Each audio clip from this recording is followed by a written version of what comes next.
not worry, samurai. You will see me again.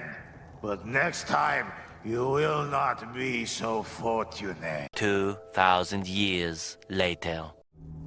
So, tell me what's been bothering you? Looks like we're talking about Aku today. Now, Aku, for those of you who do not know, is the shape-shifting master of darkness and is one of the most powerful beings in existence. But in order to really dig into his character, we first need to understand his origins. Deep in the unknown regions of space lie the progenitor of darkness, a black void writhing with untapped power, an abyss that threatened to swallow the entire galaxy, and it would have succeeded if it wasn't for an almighty alliance of three of the most powerful deities in the universe. Odin, Ra, and Rama, who confronted the ever-growing void as they were the only beings capable of doing any lasting damage to it. You see, the mass was not like any mortal nor immortal creature. Its wounds closed promptly and no mortal blows affected them, granting them near complete isolation from death. However, as it is the true embodiment of darkness, the power of good is its one weakness. Only with said power could even the gods hope to even scratch its hide. In unison, the three deities fought the beast, nearly consumed in the process, and amidst the battle, the gods made one crucial mistake. They chopped off a piece of the black mass, which then scurried away from the battlefield, slowly gaining speed as the other beings were left behind. This small fragment of the abyss would escape total annihilation, an act that was most foul in the hopes of the universe. Eventually, the fragmented piece would be casted off onto the earth, where the nightmare would truly begin. Upon landing on the planet, it would form a pool that would eventually manifest into the pit of hate and begin devouring everything in its path. Its hunger was insatiable. Men, women, animals, trees, mountains, rivers, everything it came across would be devoured, feeding the power of the abyss in hopes that it could re-emerge again. However, before it could do so, it would once again be met with resistance. In this case, it was the Emperor, soon to be Jack's father, who would be sent out along with 100 men in hopes to stop the spreading darkness. The most brilliant monks and spiritually aware men would help in producing a concoction that would supposedly stop the abyss, with the goal being to brave the spearheaded forest and plunge the flaming magic-tipped arrow into the heart of the pit. With this goal in mind, the Emperor made his way there, where quickly his army would be decimated. One by one, horse by horse, everyone would be consumed by the forest, further feeding the power of the entity. The Emperor himself would be the only one capable of making it to the summit, where he would fulfill his plan of plunging a flaming arrow into the pit. However, the result was not as anticipated. The flaming tipped arrow, upon entering the black swamp, had merged with its essence and released the being known as Aku. Now, it should be known that in reality, the arrow did save the world by releasing Aku. If Aku had never been released, the black forest and the swamp would have continued to spread, where it would eventually devour the entire planet, and upon doing so, most likely would have been able to not just break free, but return to its former strength, a level of power that Aku had never managed to obtain. However, it was an incredible case of a lesser of two evils, as Aku, unlike the Abyss, had genuine malice and now had the power as well as the capability to use it. Upon being released, Aku would bind the Emperor, giving him a perfect view as he personally burned his capital to the ground and slaughtered his remaining men. As no mortal blade could harm him, the armies fought with no hope of victory. Arrows would fly from the ground, only for him to repurpose them in order to pierce the men and horses. The Emperor would be forced to watch as everything he swore to protect would be reduced to ash. At least he would have if it was not for him being saved by the steed of Odin, Sleipnir, who released him from his binds and took him to the very god. There they would question him and decide that he was worthy to be the one to defeat Aku, as within him lay the power of righteousness, which the gods would harvest and give metal form. And from this metal, a sword would be forged, being made to represent all the good that humanity had to offer, thus becoming a holy and indestructible relic. With this new power, the gods sent him back to his village with the legendary flying Nimbus, a cloud where only one of pure heart may ride, where once again he would confront the Master of Masters. The battle was arduous. Aku's shapeshifting capabilities and unearthly magic made him a worthy foe even with the blade. The Emperor's armor would be shattered, his Nimbus would be obliterated, and his body would be riddled with gashes, arrows, and shattered metal. However, an opportunity would finally arrive where the Emperor was able to deal the final blow, but this would not be the end of Aku. Due to his injuries, the Emperor did not have the strength to kill Aku and thus decided to seal him in the pit of hate for eternity, with their battlefield forever becoming tainted ground. And upon Aku's defeat, a new life would be conceived amongst the destruction, which would be a newly born Jack. Jack. Aku would stay sealed for quite some time, for about a decade, but upon a solar eclipse right above the Tainted Lands, he would finally break free once more, with his first order of business being the destruction of his old foe. Due to his age catching up with him, the Emperor was completely helpless and was captured and enslaved by Aku. Luckily, he had a plan to train his progeny with the greatest tribe leaders in the world, granting him every advantage a mortal man could hope for to defeat the ultimate evil. But before that can happen, the Master of Masters would have his way. He would reduce Jack's home to rubble, would enslave all of the survivors, and would begin his own empire. Using his magic to create some of the first minions such as the Slave Masters and Demongo, he would be cruel, actively starving and humiliating the Emperor, but always making sure that the old man did not die. He would force the survivors to make statues in his likeness and would begin searching for ways to increase his reach and power. Now this would go on for nearly a decade before Jack would finally return and hunt down Aku, but once more Aku would battle with a being wielding the magic sword, and the fight would be rather even at first, with Aku once more using shape-shifting capabilities to gain advantages where he could. However, Jack's incredible skill allowed him to completely decimate the creature, and he would seal him in the blade just as his father did, but would use this to weaken him instead in hopes to finally kill him for good. But before the final blow was struck, Aku tore a hole in time and flung Jack thousands of years into the future. Now with both Jack as well as the only weapon that could harm him gone, he was able to further build his empire with no one being able to hold him back. The Emperor as well as everyone Jack knew were either enslaved, killed, or gained some kind of hiding place. Aku would completely take over the entire world and would eventually expand his reach onto other planets and galaxies. He would